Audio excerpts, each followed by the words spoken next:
우리 예수님께서는 우리에게 기도에 대한 교훈의 말씀을 많이 주셨고 또 그분 스스로 기도의 모범도 많이 보여주셨습니다. 대표적으로 예수님은 우리가 주기도문이라고 부르는 기도의 모범을 직접 우리에게 알려주셨습니다. 또한 복음서를 보면 예수님께서 기도하신 것에 대한 이 말씀들이 많이 나와 있는 것을 볼 수 있습니다. 예수님은 그분의 이 사역을, 공생의 사역을 광야에서 40일간 금식하시는 것으로 시작하셨고 공생의 기간 중에도 항상 기도하는 습관을 항상 주기적으로 하셨고 놓지 않으셨습니다. 예수님은 언제나 이 사람들에게 둘러싸여 계셔서 식사할 틈도 없으셨고 또 주무실 시간도 부족했습니다. 그렇지만 그럼에도 불구하고 새벽에 일어나셔서 한적한 곳에 가서 홀로 기도하곤 하셨습니다. 산에서, 들에서, 또 광야에서 예수님의 기도는 계속되었습니다. 또한 예수님은 마지막 잡히시던 날 밤, 이 만찬 자리에서도 대제사장으로서 우리 모두를 위한 중보 기도를 올리셨고 겟세마네 동산에서도 정말 처절한 기도를 올리심으로써 대속의 고난을 감당하시기 위한 준비를 하셨습니다. 그리고 십자가 위에서까지도 그분의 기도는 멈추지 않았습니다. 그리고 예수님이 부활하신 이후에도 그분은 종종 제자들을 위해서 축복하는 기도를 올리셨고 무엇보다 하늘에 오르셔서 하나님 보좌 우편에서 지금도 날마다 우리를 위해서 간구하신다고 성경에 기록되어 있습니다. 참으로 우리 예수님은 우리를 위하여 기도하기를 쉬지 않으시는 참된 중보자이십니다. 자, 오늘 우리가 읽은 이 본문은 이 산상수훈의 말씀을 전하시던 중에 나온 기도에 대한 교훈입니다. 이 교훈은 기도의 모범 답안으로 알려주신 주기도문을 말씀하시기 바로 전에 하신 말씀입니다. 우리는 그래서 이 말씀을 통해서 기도하는 사람이 가져야 하는 자세와 태도, 그리고 기도할 때 가져야 하는 믿음에 대해서 예수님의 말씀을 들을 수 있을 것입니다. 여기에는 기도하는 사람의 나쁜 예와 좋은 예가 각각 번갈아서 나오고 있습니다. 자, 각각 5절과 7절에는 기도의 나쁜 예가 나오고 있고 그리고 6절과 8절에는 올바른 기도에 대한 가르침이 나오는 것입니다. 먼저 첫 번째 한 짝을 이루는 5절과 6절을 연달아 살펴보겠습니다. 예수님께서는 먼저 잘못된 기도에 대해서 말씀하시면서 그 당시에 유대인들에게서 흔히 볼 수 있었던 전형적인 악습을 지적하십니다. 당시 유대인들은 아침 9시와 정오와 그리고 오후 3시에 3번의 공식적인 기도를 드렸다고 합니다. 이 시간이 되면 유대인들은 그들이 어디에 있든지 간에 기도를 드려야 했는데 예수님께서 말씀하신 이 유선자들은 이 남에게 보이기 좋아하는 이 사람들은 사람들의 눈에 잘 띄는 회당과 큰 길가에 우뚝 서서 기도하기를 좋아했다고 합니다. 이들은 표면적으로 겉으로 보기에는 분명히 하나님께 기도하고 있었습니다. 어리석고 눈먼 자들이 보기에는 이들은 정말 경건한 종교적인 모습을 갖추고 있는 자들이었습니다. 그렇지만 사람의 속마음을 보시는 하나님께서는 그들의 겉모양을 꾸미는 위선에 결코 속지 않으셨습니다. 기도는 오직 하나님께만 향해야 하는 것입니다. 우리의 눈을 들어서 하나님께 고정시키고 우리의 마음과 생각과 의지를 오직 하나님께 집중하는 것입니다. 그리고 우리의 모든 것을 전적으로 하나님께 의지하며 하나님만 생각하는 이것이 바로 기도인 것입니다. 그렇지만 여기에 나오는 위선자들은 그렇지 않았습니다. 그들은 하나님께 집중하는 척 했지만 그들의 눈은 하늘이 아니라 땅을 향해 있었습니다. 그들은 자신의 겉모양에 치중했고 지나가는 사람들이 자신을 거룩한 사람으로 봐주기를 원했습니다. 정말로 그리고 그들의 소망대로 사람들은 그들을 경건하고 거룩한 종교인들로 생각했습니다. 그들은 자신들의 소망대로 유대 민족의 지도자 자리에 앉아서 부와 명성을 얻고 또 종교적인 존경도 받았습니다. 그렇지만 그것으로 끝이었습니다. 하나님께서는 정작 기도를 받으셔야 하는 하나님께서는 그들의 기도를 싫어하시고 또 역겨워하셨습니다. 그리고 그들은 땅에서 하찮은 것들을 그 위선적인 기도의 대가로 받고서 하늘에서는 아무것도 받지 못한 것입니다. 이 위선적인 기도에 대해서 책망하시는 말씀이 끝나시자마자 예수님께서는 곧장 하나님께서 기뻐하시는 기도에 대해서 말씀해 주십니다. 아까 회당과 큰 길에서 기도하는 사람과 반대로 이 기도하는 사람은 오히려 다른 사람이 볼까봐 무서워하는 것처럼 몰래 자기만의 기도 장소, 골방에 들어가서 문을 닫고 아버지께 기도합니다. 이 사람은 누군가에게 박해를 받고 있어서 이렇게 숨어서 기도한 것이 아닙니다. 이 사람은 사람들에게 신경 쓰지 않고 오직 기도에만 집중하고 싶었던 것입니다. 사람들의 시선은 그의 기도를 방해하는 요소일 뿐이었습니다. 그는 누가 자기의 기도하는 모습을 보면서 칭찬하거나 우러러보는 것도 전혀 원하지 않았습니다. 그러면 그는 무엇을 바라고 원했습니까? 그는 은밀히 계시는 아버지 하나님만을 바랐습니다. 그 역시 세상에서 분주하고 복잡한 얘기를 둘러싸여 있는 사람이었을 것입니다. 그러나 그는 하나님을 지극히 사랑하는 사람이었기 때문에 매일 분주한 일상 속에서도 하나님께 나아가고 그분의 임재를 경험하는 은밀한 이 기도의 시간, 기도의 자리를 계속해서 사모하는 것입니다. 마침내 기도할 수 있는 시간이 되어서 기도의 골방에 들어갈 기회를 얻었을 때 그는 주저없이 그 골방에 들어가 하나님 앞으로 곧장 나아갔습니다. 여러분, 이 사람의 마음이 어떠한지를 여러분 아시겠습니까? 우리는 정말 이런 마음으로 하나님께 기도한 적이 있습니까? 또한 우리는 이러한 기도에 대한 열망이 있습니까? 내가 참으로 사모하는 하나님 앞에 어서 빨리 엎드려 기도하고 싶구나. 또한 그분과 교제하며 그분께 내 소원을 아뢰고 싶구나. 성령 하나님께서 내 기도를 도와주시고 또한 성령께서 내게 기도할 것을 생각나게 해주시는 이런 경험을 오늘도 누리고 싶구나.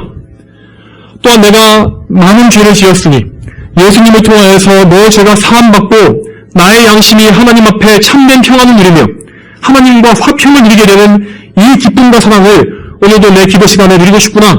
이런 마음이 우리에게 정말로 있다는 것입니다.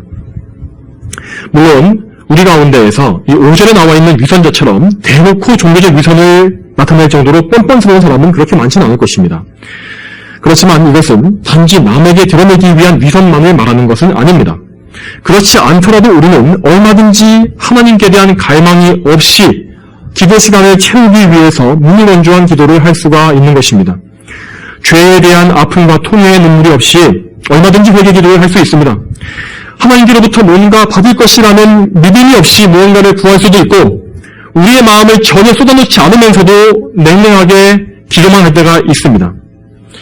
여러분, 그렇지만 하나님은 우리의 겉모습에 속지 않으십니다. 물론 우리가 그렇게 무미건조하게 기도할 때라도 우리의 영적 상태를 아시는 하나님께서 우리를 긍휼히 여겨주기도 하십니다. 하지만 하나님께서는 그 기도에 간절함이 없다는 것을 분명히 아실 것입니다. 하나님은 우리의 마음속을 보십니다. 우리는 정말로 하나님을 사랑하며 그분을 바라는 그 심령으로 기도하고 있습니까? 제가 말하는 것은 이런 사랑은 종교적인 열광주의를 말하는 것이 아닙니다. 마치 은사주의의 그런 집회에 갔을 때 볼 수 있는 것처럼 무아지경에 빠져서 몸을 흔들거나 큰 소리를 내면서 소리를 지르는 그런 것을 말하는 것이 절대 아닙니다. 하나님께서는 성경 말씀에서 정말 자주 반복해서 우리의 마음에 대해서 말씀하십니다. 너의 마음이 정말로 하나님께 향해 있느냐? 너의 소망이, 너의 마음 중심이 지금 하나님께 가 있느냐? 정말 그 상태로 너희는 기도하러 하나님께 나아가고 있는 것이냐? 여러분, 예수님께서 말씀하신 것처럼 골방에 들어가서 문을 닫고 은밀한 중에 계신 내 아버지께 기도하는 이 사람은 그러면 어떤 결과를 맞이하겠습니까? 하나님께서 이렇게 그분을 섬기고 사랑하려고 온 마음을 다하는 사람을 그냥 냉랭하게 대하시고 내버려 두시겠습니까? 그렇지 않습니다. 하나님 아버지께서는 정말로 인격적인 분이시며 각 사람을 각각 기뻐하시기도 하고 또한 싫어하기도 하시는 분이십니다. 그러므로 중보자 예수님을 통하여 하나님께 나아가서 자신의 마음을 쏟고 겸손히 통회하고 자복하며 사모함으로 소망을 아뢰고 하나님을 기쁘시게 하는 사람들은 크신 하나님 아버지의 사랑을 많이 받게 될 것입니다. 스바냐 3장 17절에 여호와 너희 하나님께서 내 가운데 계시니 그분은 구원을 베푸실 용사이시며 너 때문에 기뻐서 즐거워하시고 그의 사랑으로 잠잠하시며 너 때문에 큰 노래로 기뻐하실 것이다 라고 말씀하셨습니다. 크신 하나님께서 그저 죄인에 불과한 우리를 이토록 기뻐하시고 사랑하신다는 것이 얼마나 놀랍고도 참 감사하며 신비한 일입니까? 주님 앞에 참되게 기도하는 사람이 받는 복의 가장 큰 부분이 바로 이런 것입니다. 그는 예수님 안에서 하나님과 화평과 평강을 누립니다. 여러분, 성경에서 눈물을 흘리면서 기도하러 나오는 사람들은 모두 다 빠짐없이 하나님 앞에서 큰 위로와 평강을 얻고서 돌아갔습니다. 이 평화라는 것은 세상이 줄래야 줄 수가 없는 평강입니다. 이 놀라운 평화와 기쁨을 정말 자주 많이 누리는 사람일수록 더욱더 기도에 힘쓰게 될 것입니다. 물론 우리가 누리는 이런 평강, 평화, 이것만으로도 더 바랄 것이 없는 큰 복일 것입니다. 그렇지만 하나님께서는 여기에 그치지 않으십니다. 6절 마지막에 다시 보겠습니다. 그리하면 은밀히 보시는 내 아버지께서 내게 갚아주실 것이다. 하나님께서는 이 세상의 많은 사람들 중에서도 특히 참되게 기도하는 소수의 사람들을 더욱더 은밀하고 친밀하게 바라보십니다. 그리고 하나님께서는 그 기도를 갚아주시는 분이라고 분명히 말씀하셨습니다.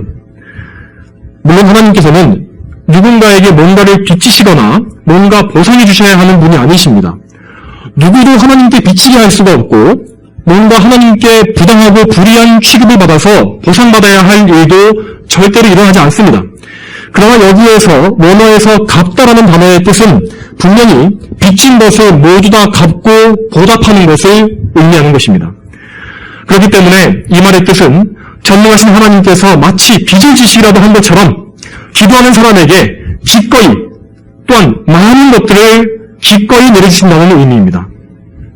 기도함으로 하나님께 나아가고 그분과 사귀기를 기뻐하는 사람들은 이 땅에서도 영적인 복을 많이 누리게 될 것이고 또한 육적으로도 죄로 인한 저주와 재난들에서 보호를 받을 것입니다. 물론 연단을 위한 고난이 많이 찾아올 수 있습니다. 그렇지만 우리에게는 죄인들처럼 우리를 파멸로 몰아가는 지긋지긋한 저주와 악한 재난들, 어떻게 해결할 수 없는 그런 악한 재난들이 절대로 없을 것입니다. 항상 우리가 이겨낼 수 없을 때 하나님께서 우리를 건지시며 항상 우리가 이 모든 연단을 통해서 무엇을 얻어야 하는지 하나님의 사랑을 알게 해주시는 것입니다. 또한 무엇보다 골방에서 은밀한 기도로 하나님을 많이 섬긴 이 무명의 그리스도인들, 이들은 천국에 들어갈 때에 놀라운 상급을, 영광을 얻게 될 것입니다. 이 땅에서는 그들이 숨어서 기도했기 때문에 누구도 그들을 알지 못했을 것입니다. 교회에서 그들은 유명한 사람들이 아니었을 수도 있습니다. 그렇지만 그 천국에서 그들은 큰 영광 가운데 주님께서 씌워주시는 승리의 면류관을 받으며 뭇 성도들 가운데서도 탁월한 영광과 존귀를 누리게 될 것입니다. 분명 하나님께서 하나님을 기뻐하고 사랑하는 참된 자녀들이 바라는 것들은 다른 어떤 것보다 이 땅에서보다 저 하늘에서 누리게 될 영광일 것입니다. 우리 모두가 이와 같은 영광을 진심으로 사모하는 영적인 사람들이 다 되기를 소망합니다. 이제 두 번째 짝을 이루는 7절과 8절을 이어서 보겠습니다. 7절에 너희는 기도할 때에 이방인들처럼 의미 없는 말을 되풀이하지 마라. 그들은 말을 많이 하여야 응답받는 줄로 생각하기 때문이다. 여기에서는 이방인들의 기도가 나옵니다. 앞에 5절 6절에서는 이 표면적 신자인 유대인들, 그러니까 위선적인 신자가 나왔고 여기에 나온 사람들은 아예 하나님을 알지 못하는 우상 숭배자들인 것입니다. 그런데 이들도 역시 자신의 신에게 뭔가 기도를 드립니다. 그런데 그 기도는 그리스도인의 기도와 다르게 인격적 교제를 나눌 수 있는 참된 하나님께 드리는 기도가 아닙니다. 그들은 그저 주문을 외우듯이 의미 없는 말을 되풀이하며 기도한다고 주님은 말씀하셨습니다. 이 구절이 우리가 예전에 보고 있었던 개역개정 성경에는 중언부언한다는 말로 번역되어 있습니다. 자, 성경에는 이러한 우상 숭배자들의 중언부언하는 기도의 예가 몇 번 나오고 있습니다. 대표적으로 엘리야 선지자와 대결했던 바알 숭배자들이 이런 기도를 했지 않습니까? 그들은 수수 한 마리를 잡아서 제단에 올려놓고 아침부터 저녁까지 바알의 이름을 반복해서 소리쳐 불렀습니다. 바알이시여 우리에게 응답하십시오. 바알이시여 우리에게 응답하십시오. 이런 말을 계속해서 반복한 것입니다. 당연히 바알이란 신 자체가 없기 때문에 전혀 응답이 없었습니다. 그러자 그들은 자신의 몸에 칼로 피를 내어가면서 똑같은 말을 반복했다고 성경에 기록되어 있습니다. 또한 신약에서 바울 사도를 대적해서 모였던 에베소 도시의 이 아르테미스 여신 숭배자들, 이들도 이와 비슷한 기도를 하는 것을 볼 수 있습니다. 그들은 화가 나서 2시간가량이나 에베소 사람의 아르테미스는 위대하도다, 크도다 라는 똑같은 소리를 한 목소리로 외쳤다고 합니다. 2시간 동안이나 똑같은 말을 반복한 것입니다. 여러분, 근데 이런 행동이 도대체 무슨 의미가 있겠습니까? 그들의 허망한 기도가 응답을 받았습니까? 아닙니다. 먼저 엘리야를 대적했던 바알 숭배자들에 대해서 성경은 비웃듯이 이렇게 말합니다. 열왕기상 18장 29절에 정오가 지나 곡식 제사를 드릴 때까지 그들이 미친 듯이 떠들었으나 어떤 음성도 없었고 어떤 응답도 없었으며 어떤 기척도 없었다. 또한 엘리야도 그들을 조롱하며 이렇게 말했습니다. 큰 소리로 불러라. 그가 신이 아니냐? 그가 생각에 빠졌는지 떠나갔는지 영혼 중에 있는지 모르지 않느냐? 혹시 그가 잠들었으면 깨워야 하지 않겠느냐? 또한 바울을 대적하기 위해서 모였던 아르테미스 숭배자들 역시 아무것도 얻지 못한 채 강제 해산되었고 또 심지어 그들 중에 대부분은 자기들이 왜 모인 건지를 몰랐다고 사도행전 말씀에 기록되어 있습니다. 이런 어리석은 우상 숭배자들을 시편에서는 마치 멸망할 짐승과 같다고 말씀합니다. 그들은 존재하지도 않는 가짜 신을 평생 동안 섬기다가 결국에는 그 우상들과 함께 망하게 될 것입니다. 여러분, 그런데 예수님께서 우리 믿는 사람들에게 이런 경고의 말씀을 주셨다는 것이 무엇을 뜻하겠습니까? 그것은 우리가 예수님의 이름으로 기도한다고 하면서도 이러한 우상 숭배자들과 같은 기도를 하게 될 위험이 충분히 있다는 것입니다. 이방 종교를 믿는 사람들의 이 우상 숭배자들의 특징은 자기가 믿는 신을 인격적으로 가까이 하거나 사랑으로 교제하지 못한다는 것입니다. 아무리 고상한 척 자신의 존귀심을 꾸며댄다 할지라도 결국 그들이 바라는 것은 육적인 욕망이고 이 세상에서 끝나버릴 존귀심입니다. 그리고 그들은 그 신에 대해서도 그저 막연한 두려움과 동경, 그런 마음을 가지고 있을 뿐입니다. 그런데 우리 그리스도인들도 이런 기도를 충분히 하게 될 수 있습니다.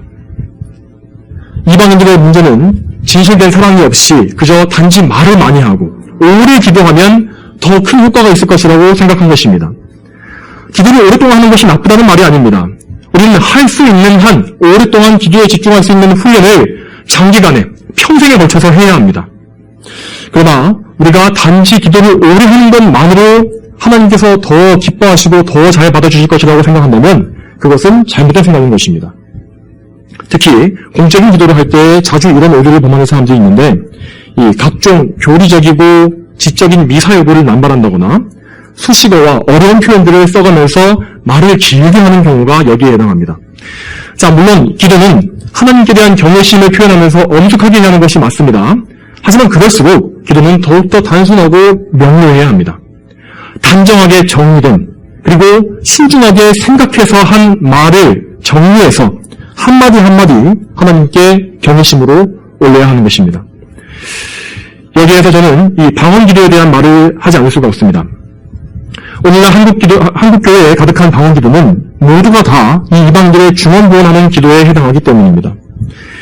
흔히들 이 방언하는 사람들이 하는 말로 방언 기도를 하면 좀 더 오래 기도할 수 있다고 하는 것을 많이 들어봤습니다. 앞서도 말씀드렸지만 기도를 오래 하는 것 자체가 중요한 것은 아닙니다.